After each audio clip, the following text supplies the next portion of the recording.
Welcome everyone to Science in Action. We are so excited to continue this weekly speaker series every Tuesday, 4:30 to 5:30, right here on this Zoom call. This week, we are very excited to invite Dr. Nathan Rank from Sonoma State University here to share with us his current research work on the insect apocalypse. And I'll turn it over to you. Well, thank you very much for the introduction, Brian. It's great to be here, and it's nice to see the people who are here, and I'm happy to see Amber here as well. And what we're going to do today is talk about a topic that I have been getting requests, actually, from members of the public to talk about the news reports that they've been hearing that insect populations are in alarming decline. This is something that's been in the media for about 1.5 years now. Just curious, in this group, how many people have heard about the concerns about insect decline and heard the term insect apocalypse? Okay. Looks like quite a few people have. And it sounds like a lot of people have heard about bees. And, you know, I'm not going to talk much about bees today, but there are some really good sources of information out there about bees. And I'd be happy to answer questions about that afterwards if someone would like to hear more about bees, because it's not really going to be as much a part of the talk. Okay, anything else anyone wants to say? I'm checking out the chat box as we're talking here. Okay, I'm going to share my screen. And one more sec, I see something in the chat box. Oh, I don't know about the sign-in sheet. Here we are, the title of this talk is the insect apocalypse real? You'll see why I used that term or applied that question to this. And this is one of those beautiful old art images of the diversity of beautiful and wonderful insects that are out there. And I have to say that for most of my career, I've been usually trying to convince people that insects aren't as bad as they think they are. And so it's been quite a turnaround that in the past few years, I've been talking more about what we could do to protect insects, and people seem to be receptive to doing more to help conserve them. So let's go to the next slide. So we have this little history of the talk.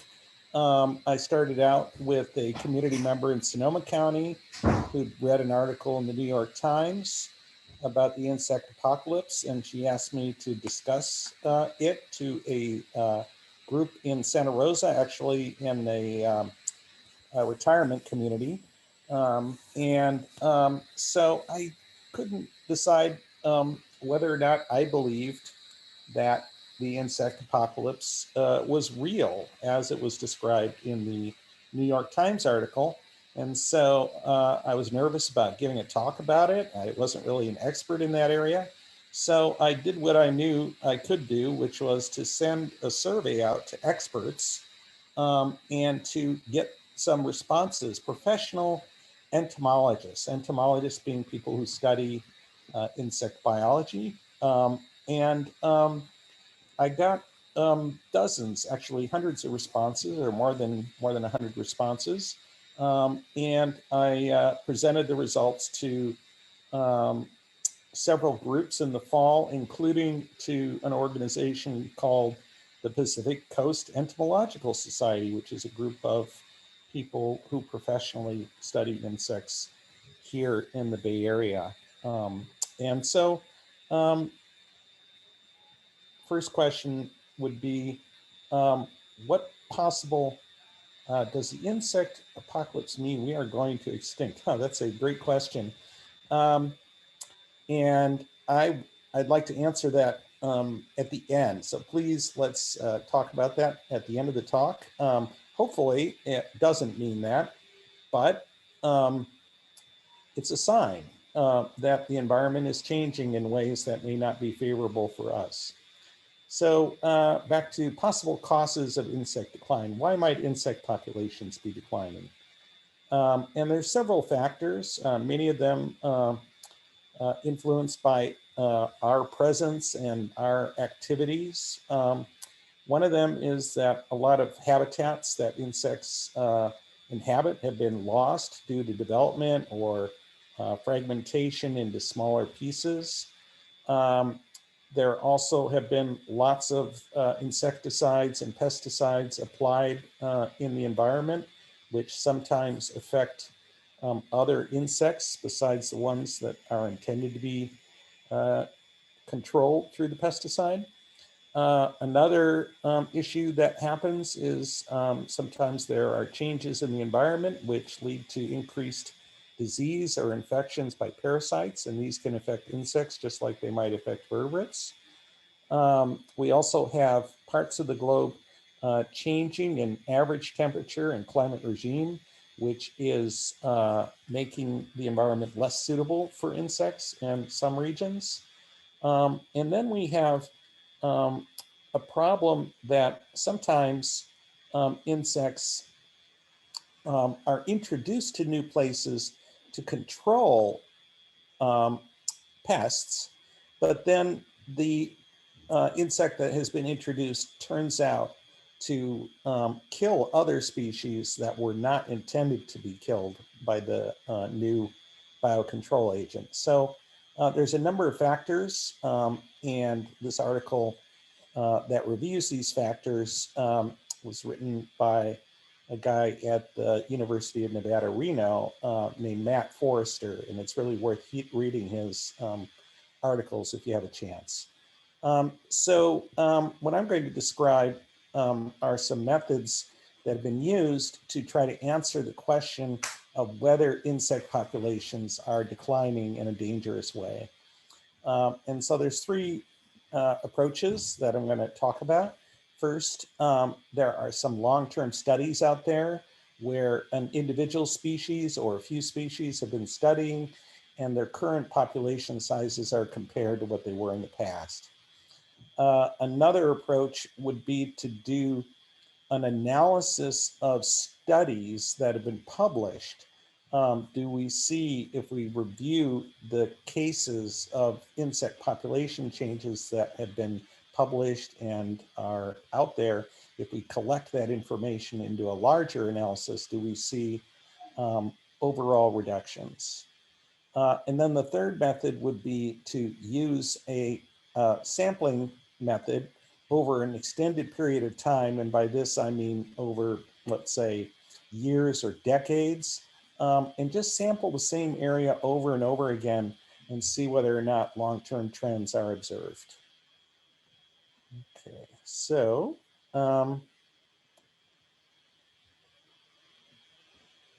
I will start with one of those focal studies of a species. And the species that I will start with is one that I've been studying in California in the Sierra Nevada mountains since the mid-1980s when I first came here for grad school. And so this is the willow leaf beetle, Chrysomela aeneicollis. And this is Bishop Creek in the eastern Sierra Nevada of California. The beetle feeds on willows in moist areas, creeks and ponds and lakes. And it occurs in a small area within its larger natural habitat where moisture conditions are suitable for its host plants. So you won't find these beetles up on the hillsides above the riparian areas. And this insect living in California, it's kind of an unusual situation because for the most part, this insect and its relatives live in cool, moist environments And they occur either at very high latitudes or in some cases in high altitudes. Um, so they go through their life cycle only once per year. And they do this because the places they live have long snowy winters. So they really only have time to complete one generation per year. And as I mentioned a minute ago, they live in areas, small patches that are separated by large areas of unsuitable habitat. And one of the things that I've been studying with these beetles is how they cope with fluctuations in temperature and how they cope with reduced oxygen supply at the high elevations where they live. And so they are confronted with a lot of stressful climatic and other stressful conditions that could cause their populations to decline. And so the area where I study these beetles is in Eastern California, not far from the Nevada border. In this area, the Sierra Nevada mountains, which many of you are probably more familiar with them, and how they look in the western slope with kind of a gradual increase and deep valleys with rounded off mountaintops and cliffs and all that. When you get to the eastern side, the slope is much steeper and the conditions are much drier. And so Bishop over here is at around 4,000 feet, and the beetle populations are above 9,000 feet. So in about 15 miles, you have a very steep decline and changed environmental conditions. And so when I say they live in patchy areas, they live in small patches along the creek beds where they're found, but they're also separated by either too high an elevation with just rocks and snow and no trees, or too low an elevation where it's too dry for them and too hot. And so one of the uh, important components of their survival is their ability to survive the long, cold winters. And so the pictures I showed you a minute ago showing their eggs and their immatures, which are larvae, kind of like caterpillars, pupae, they go through that whole life cycle in about 3 months. And so this is the one generation per year that they're active. And then for 8 months out of the year, they are in dormancy. They are hiding out under snow, inactive, and unable to eat. And it turns out that in the Sierra Nevada, um, there are wet winters and dry winters. And in wet winters, the snowpack insulates the beetles that are in the soil from fluctuations in temperature. And so in a wet year, you see that the temperature of the soil is right around the freezing point, right around 32 degrees, which is what the temperature of snow typically is. The air temperature above the snow might be a lot colder.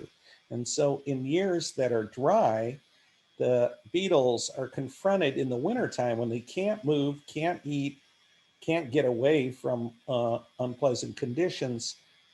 They're stuck being exposed to extremely cold temperatures.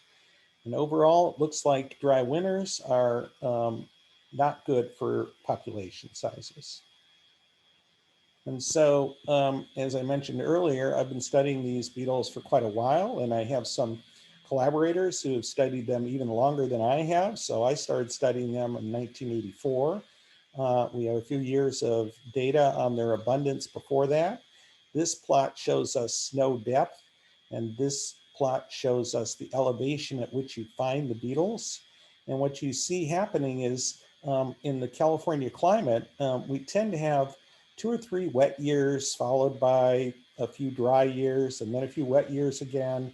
And unfortunately, these cycles of dry years have become more common in recent years. And we just went through a prolonged drought about 8 years ago or 9 years ago. 5 consecutive years of low snow, meaning that the beetles were exposed to these extremely cold temperatures.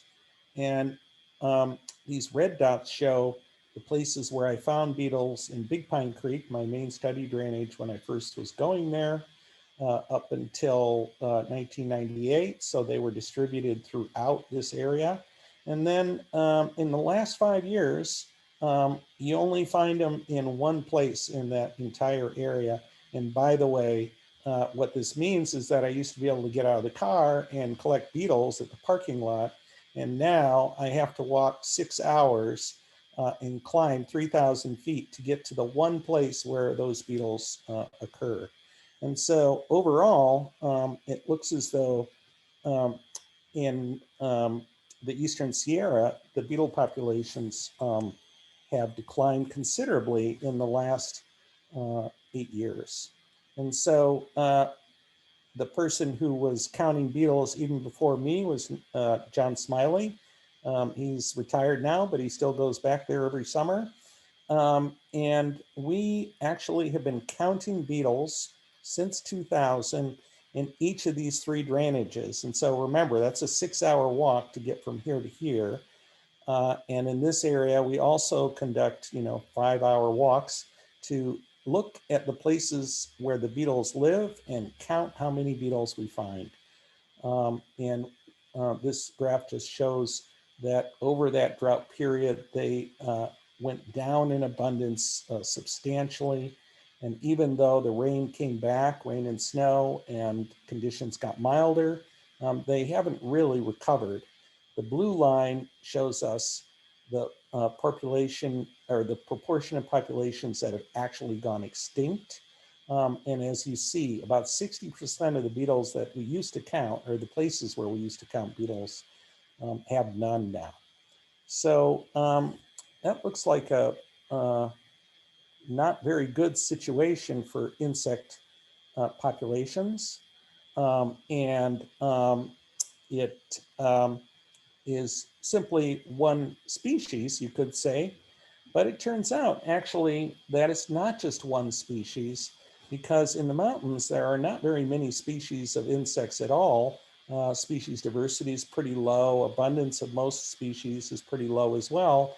And the 2 main predators of the beetles that I study turn out to be specialists. And one of them is this fly that lays her eggs in between the beetle eggs. So these little white eggs represent eggs laid by the fly. These are the maggots or fly larvae that emerge from those eggs. And so they start out their lives eating beetle eggs, and then they spend the rest of their immature stage roaming around leaves. And when they find a beetle larva, they reach around, poison it, and then consume it.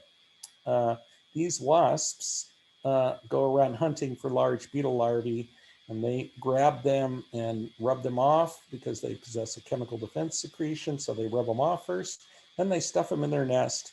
And so up to 40 beetle larvae might be found in a wasp nest.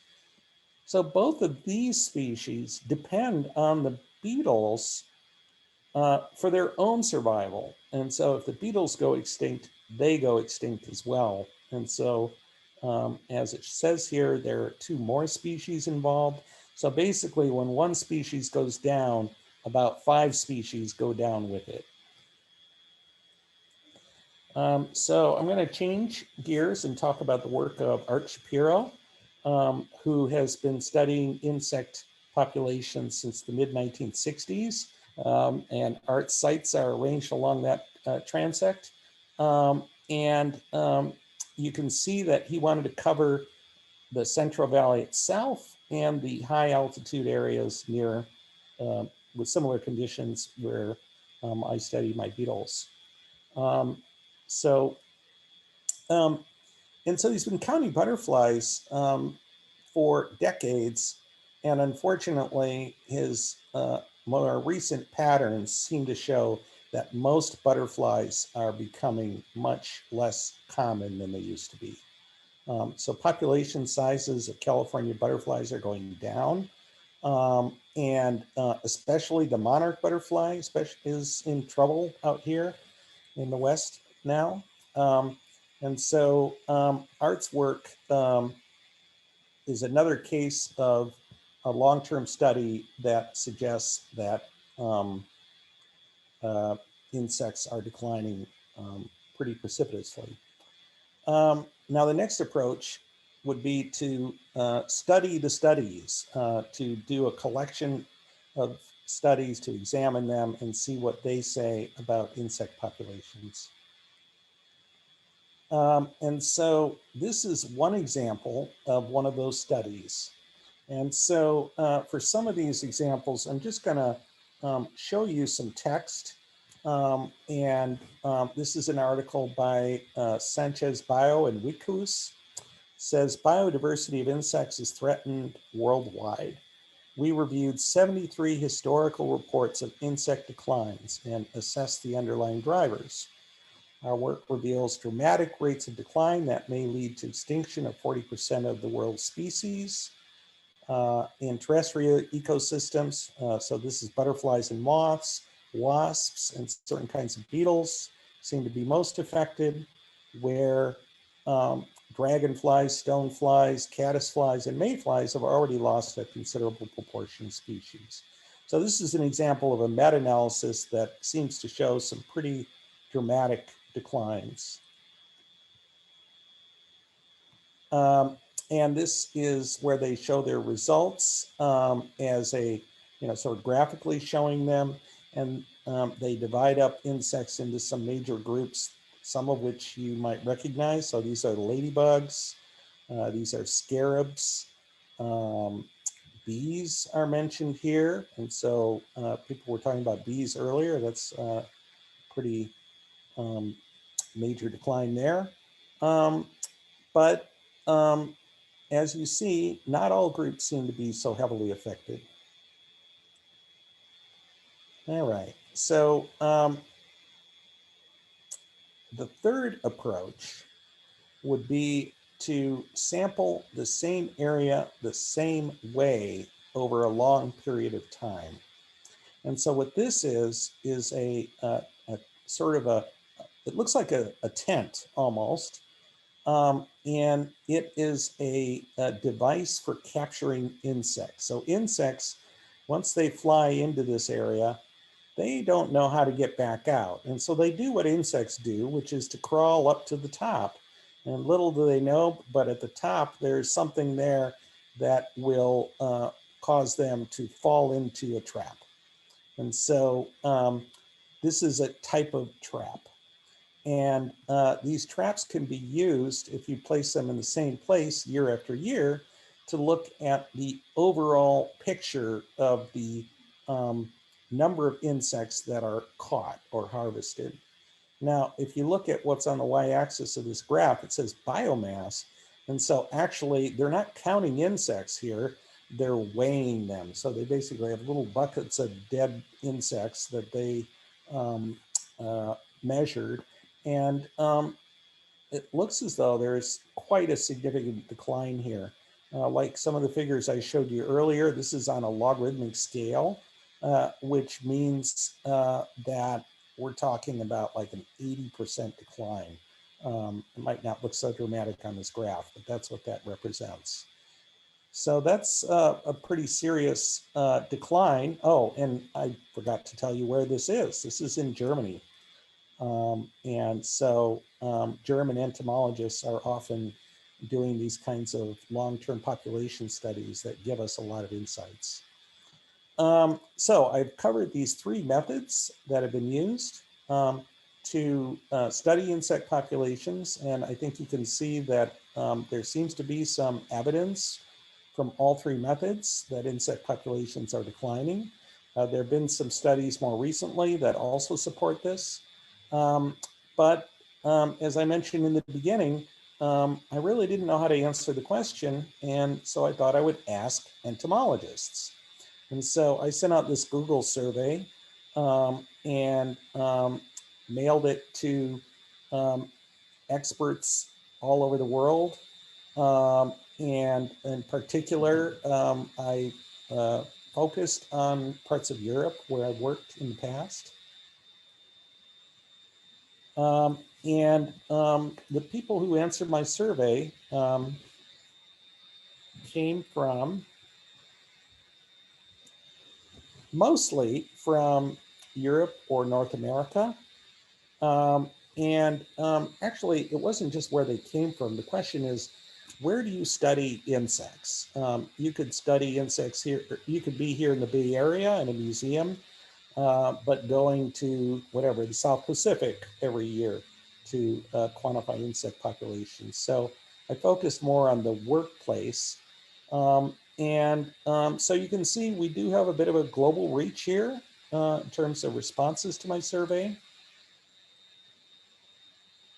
The next question is, as you saw, when I was talking about my work, I talked about butterflies, about beetles, and then Art Shapiro focuses on butterflies. So I wanted to know from members of this group what their study focus was. And you can see here that they cover the entire range. Insect groups included here: aquatic insects, beetles, flies. These are true bugs. These are bees, wasps, and ants. Butterflies, lacewings, dragonflies, grasshoppers, walking sticks. These are experts in diverse areas. And what they said was 77% of these professionals said that an insect apocalypse was probably underway. And so we have 6% who say that they don't believe that there is a major insect population decline underway. So 1 out of 20. And 17% said not sure. And to be honest, if I filled out the survey, I probably would have been one of the not sures. But in any case, 3/4 of professional entomologists fear that there's a major insect decline happening today. And that kind of worries me. When I see that, that is a pretty high number. So I wanted to show you a little bit in more detail because, of course, the questions and how they're asked can affect the results of any survey. One of the things I asked the experts was, on what basis do you make your decision? And I wanted to allow people to describe anything that they wanted to describe as their reasoning or their rationale. And so, again, I was asking this question to scientists. So a good share of them said, well, I'm collecting my own data, and this is why I see the situation the way I do. You can see that group is a group that has quite a few undecided people. So even if you're out there collecting your own data like I am, you might not really be sure what's happening in the global sense. But when you look at those who focus on published articles, we see sort of similar numbers. Like I said, there are people who just describe their own personal observations of collecting. A good share of them are concerned about it too. And so I take from this that people have different opinions, diverse opinions, and that some scientists are not yet convinced that an insect apocalypse is underway. And so I'm going to show you some of the quotes of people who filled out the survey. The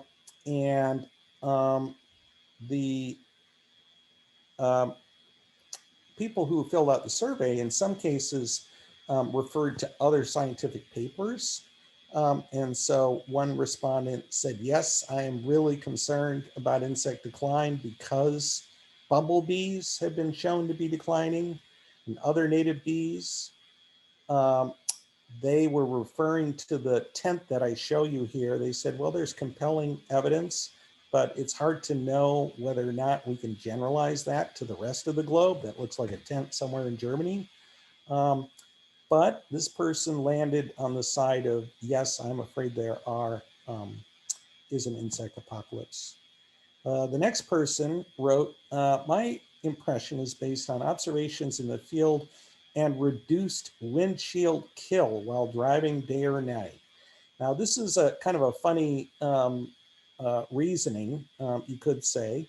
But in fact, I have spoken with several entomologist friends who say the same thing. I have a friend in Belgium who says, it used to be that when I drive, for 2 hours, my windshield was covered with insects, and now hardly any of them show up. So anyway, so this person also said reduce numbers at lights. I have no data to support my hunch, but my perception of a decline has been consistent for the last 20 years. So this person is actually a pretty famous entomologist here. So you can see that personal experience is an important component of people's opinions. So then there are the not sure entomologists. Remember, about 20% of them were not sure.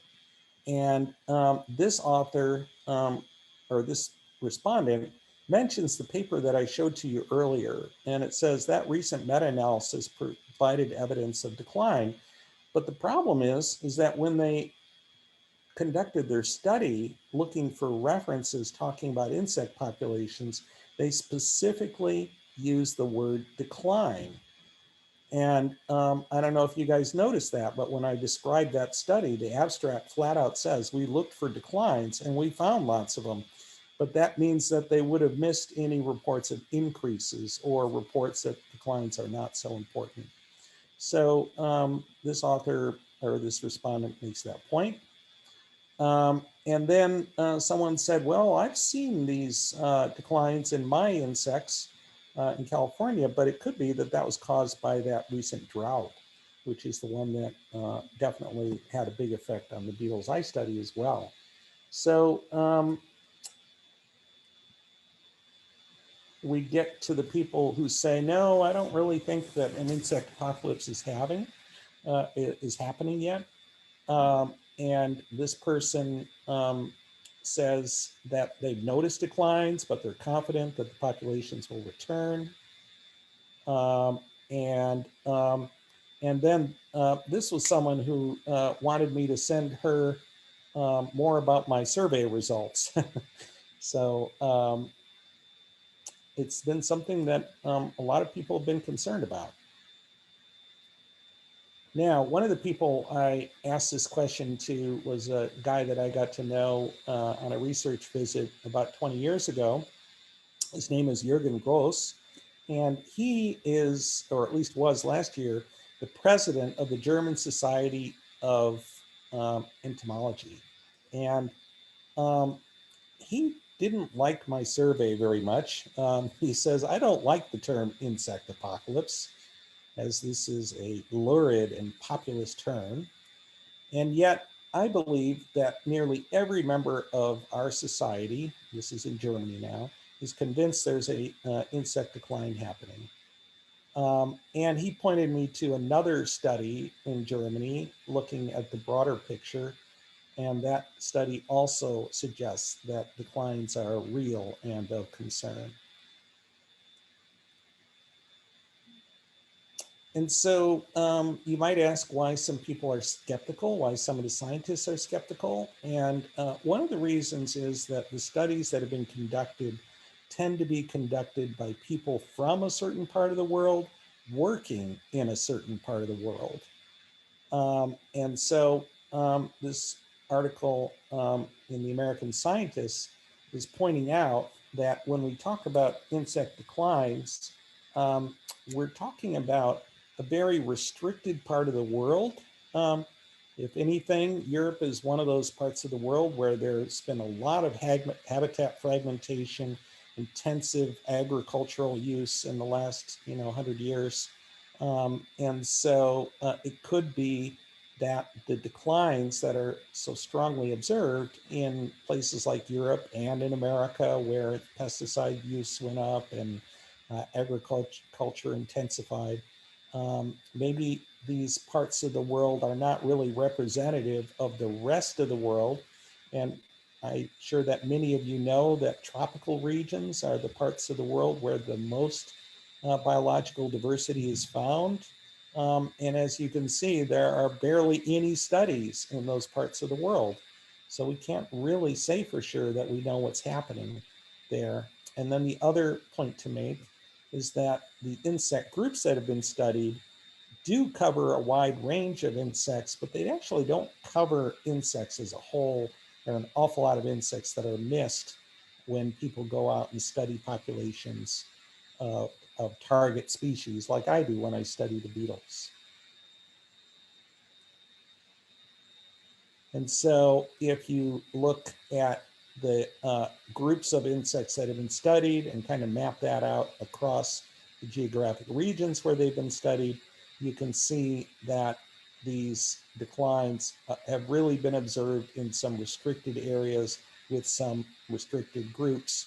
And bees are a major study group that seems to be unusually threatened through the last few years. And so when I looked at my survey, I also asked myself, well, how does the skepticism or endorsement of the concerns about insect apocalypse break out when we look across geographic regions? And what I guess I came up with here is that the concerns do exist among people who study insects in the tropics. In fact, they seem to be pretty worried. And yet, on the other hand, the people who are skeptical about it or not sure do live and work in a variety of places. And so here again, the evidence tends towards people being concerned, but the actual published studies are restricted to certain areas mostly. So I was looking for people working outside of Central Europe. And so I targeted people in Australia, and I got an answer from David Rentz. And he says that in Australia, they have also had a drought, and the insects declined during the drought, but they were covered at least somewhat after the drought.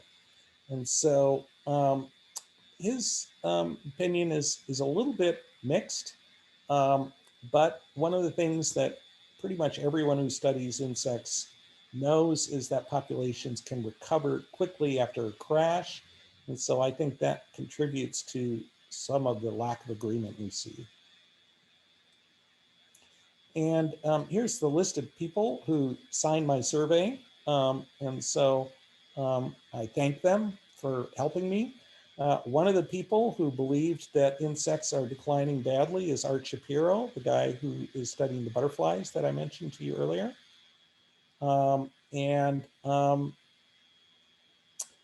Where I would go from here is to say that most entomologists are concerned about insect declines. Maybe that term insect apocalypse is overdramatic, but we see decline and extinction of a lot of species. And it's a good idea to think about ways that we could promote insect conservation. And these pictures, I think all of these pictures were taken at Grasshopper Park in Mexico City. I had a chance to visit Mexico a little while ago. I was really impressed by how much attention the people there pay to insects. They really care about insects. It's a part of their culture.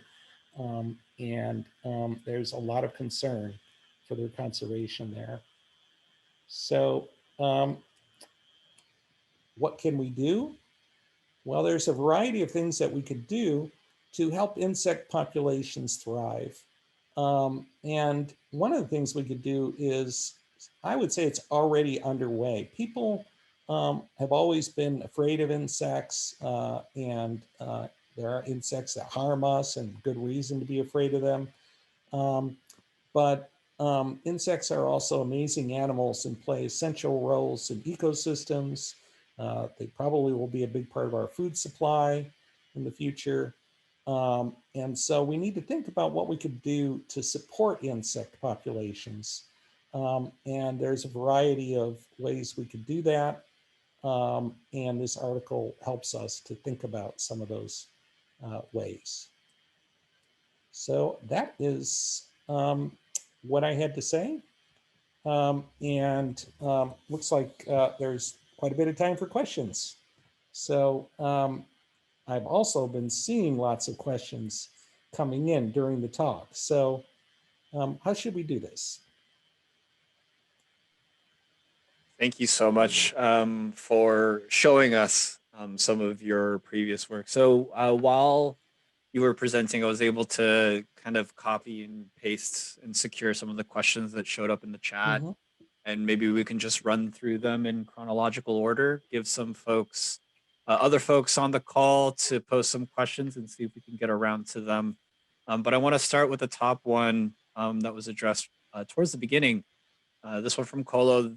Does the insect apocalypse mean we're going to go extinct? I must know. Yeah, so I saw that one and kind of tripped over it when I saw it. And,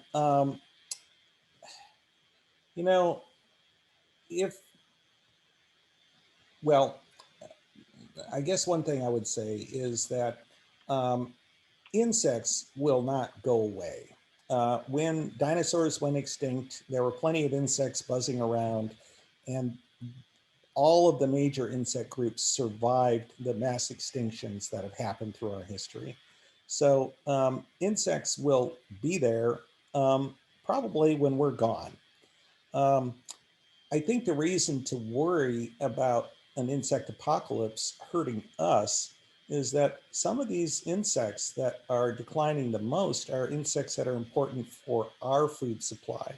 So I don't think we'll go extinct because insects went extinct or went through an apocalypse.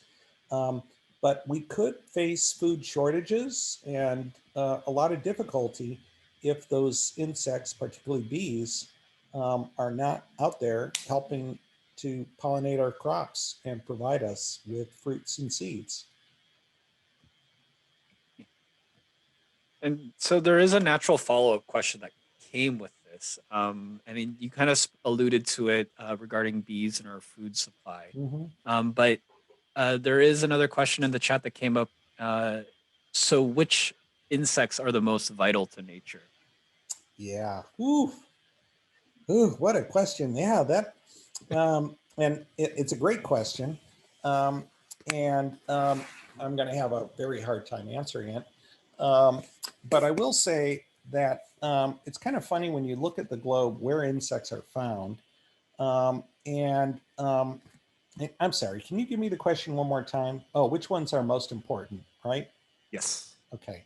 So, you know, if you removed all of the aquatic insects from streams and rivers, fish would be in serious trouble very quickly. So, aquatic insects are super important for the functioning of aquatic ecosystems, and they, in turn, have an effect on the terrestrial ecosystems that surround them. So, would I say that aquatic insects are more important than bees? No. Would I say they're as important in the habitats where they live as bees? Yes. And so I think you'd have to look at habitats one by one to figure out which insects are most critical in those habitats. And you'd find a huge variety of insects. I mean, if we think about, let's say, termite mounds in the savannas of East Africa, those are hugely important for the plants that grow there and for the megafauna, the vertebrates that we're so familiar with, zebras and giraffes and so on. Without those termite mounds, those habitats would have different plants and would sustain different animals. And so over and over again, we could think of examples of insects that play a huge role. And, people tend to think that their insect is the most important one. So if I were an ant biologist, I would tell you ants are controlling everything. And I'd have a lot of good reasons to support that idea. Absolutely, very true. So I want to continue on, like speaking on that ant bias with an ant researcher. We had a bit more of a personal question regarding to your research work. What was your favorite beetle to study? Yeah, well, I like my willow leaf beetle. So I'll call it my favorite. You saw it. It's pretty. It's got red spots on a black background. Um, for a while, I lived in Europe and I studied little green beetles there. I liked those a lot too. So I kind of have my European favorite and my American favorite. Awesome, awesome.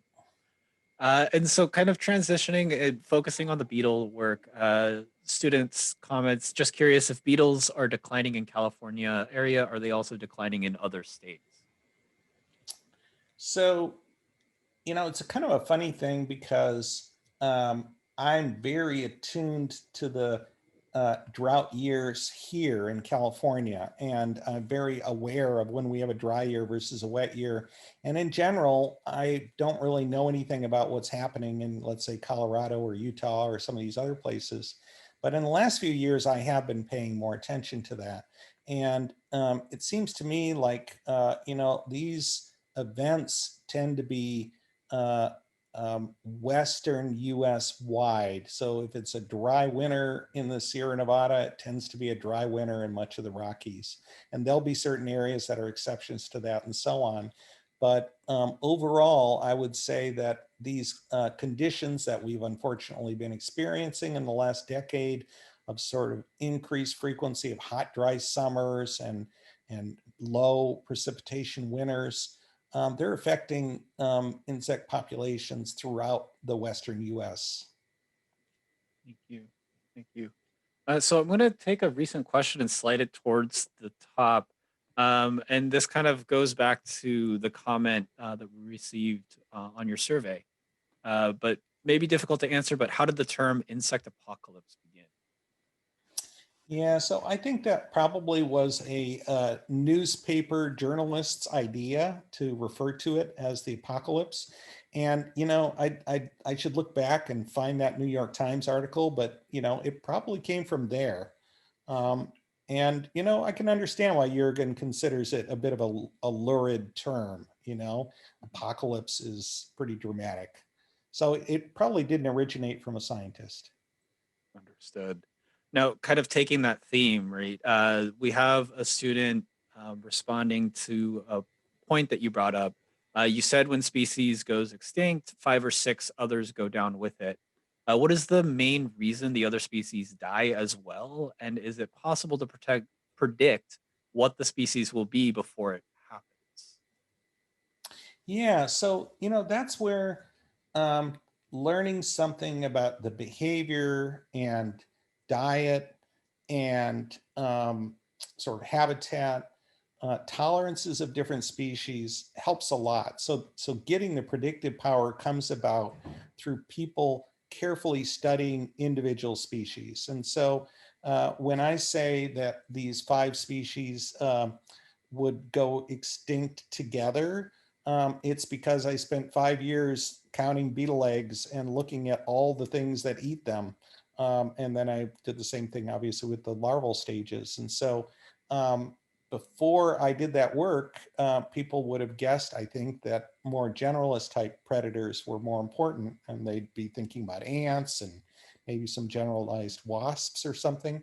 But it's something that is a feature of insects that they tend to specialize, and that it doesn't really matter whether they're a sort of feeding on plants or they're feeding on other insects or they're feeding on things that feed on other insects. They often are local specialists.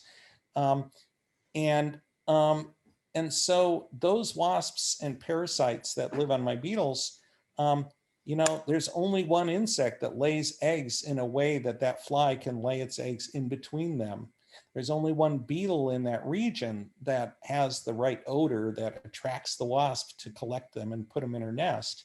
And so if we were in an area like here in the Bay Area, there's like 4 or 5 different beetles. And if you looked in those wasp nests, you'd find more different potential prey. And so part of the reason that it works that way in the mountains is that the diversity is so low. But the other thing to remember is that often these insects are specialists. And when they are, then you could predict that they will go extinct along with their prey. I have to say, I haven't even counted all those wasps and parasites that I'm telling you about, but I know they're rare because without their food, they just can't persist. Understood. So on that note of the insect apocalypse, we have another student asking how much of an impact does the increasing and widespread use of high radio frequency EMF contribute to the decline of species populations? And are some species more affected by this than others? And if so, why? If you can comment on that. So I have to say, I know nothing about that. Okay. And so I can't speak to that. And a part of me wants to change the subject. One of my friends I worked with in Finland, he spent a lot of time working in Africa, East Africa in particular. In Africa and increasingly in other parts of the globe, we're going to see insects being used as food. And my friend was a little worried because they're actually in some areas doing industrial insect collecting, like giant pipes sucking in insects, and then they just collect the material and they use it for pet food.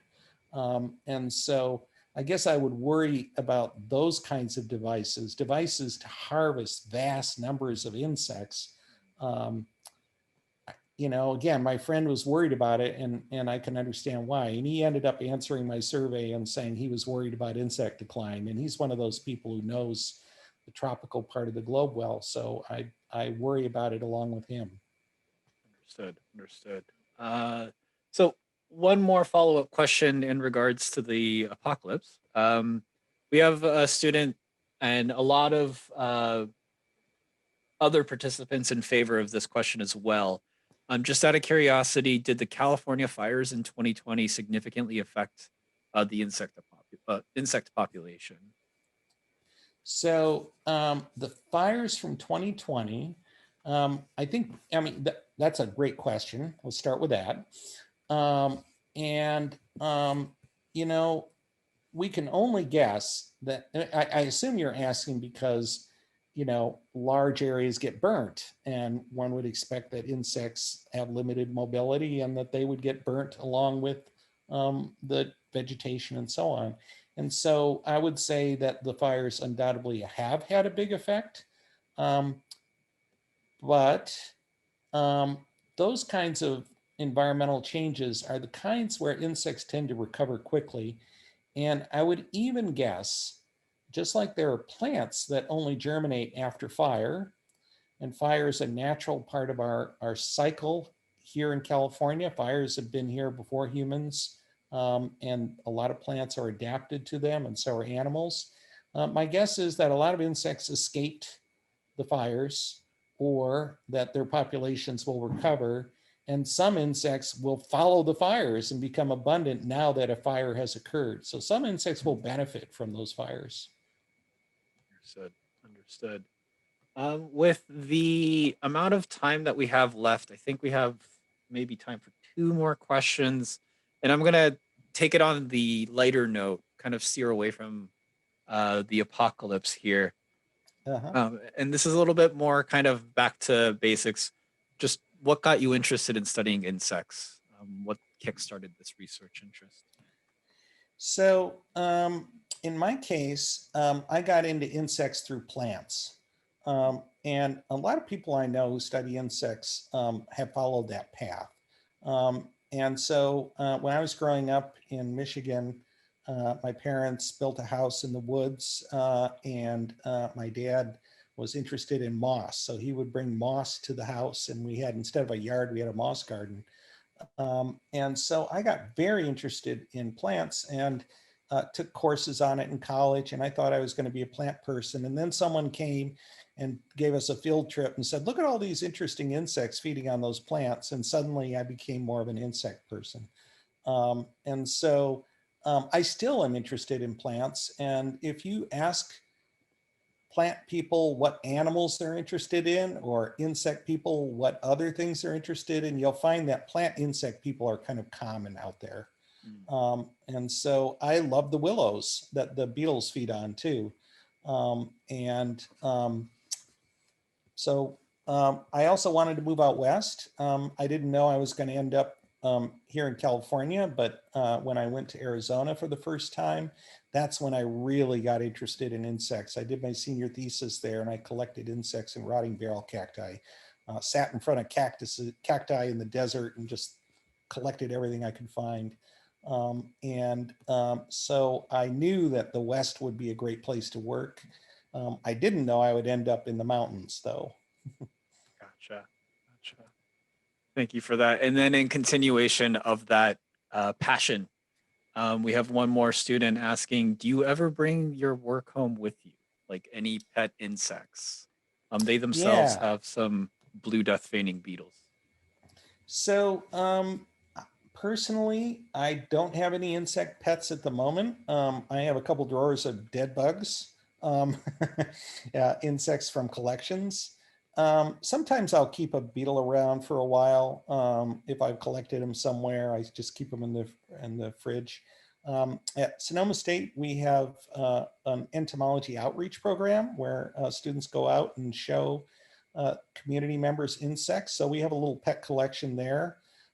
We've got some cockroaches, some walking sticks, Rosie the tarantula, and a couple of other things. But I don't have any insect pets of my own or arthropod pets. Got it. Yeah. Perfect. Thank you so much. In consideration of the time, it is just right about 5:30, so I'll go ahead and conclude our Science in Action for today, March 2nd. Dr. Nathan Rank, thank you so much for spending your time with us and sharing some of your insights in your past work. Really, really appreciate it. Thank you to all the participants who are on the call. We peaked at 73 today. Super impressive. So thank you all for joining us. And if you're watching this on YouTube, you can catch these recordings every week on Tuesday. All right. Well, thank you very much. It was a real pleasure to be here and to see you guys. And I hope you have a good rest of your week.